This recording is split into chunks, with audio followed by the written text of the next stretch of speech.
Activation of the immune response typically begins when a pathogen enters the body. Macrophages that encounter the pathogen ingest, process, and display the antigen fragments on their cell surfaces. Macrophages with antigen fragments displayed on their surfaces are called antigen-presenting cells. An antigen-presenting macrophage interacts with a T helper cell that can recognize the same antigen. During the interaction, the macrophage releases a chemical alarm signal called interleukin-1, which stimulates the T helper cell to secrete interleukin-2. Interleukin-2 causes the proliferation of certain cytotoxic T cells and B cells.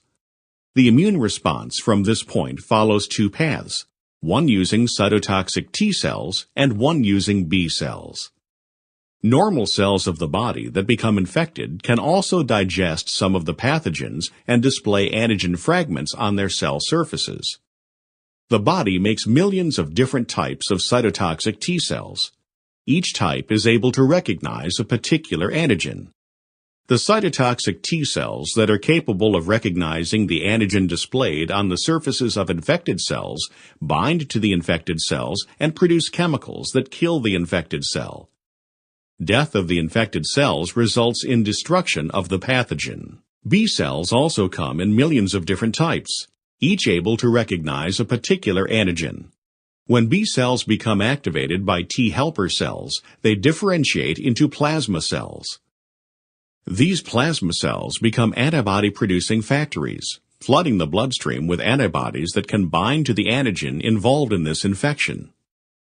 Antibodies bind to the antigens on the surfaces of the pathogens, marking them for destruction by macrophages. Some of the B cells do not turn into antibody factories, but instead become memory B cells that may survive for several decades. Because of these memory B cells, the secondary immune response to a future infection by the same pathogen is swifter and stronger. This powerful secondary immune response is what gives immunity to some diseases after you have had them once or after you have been vaccinated.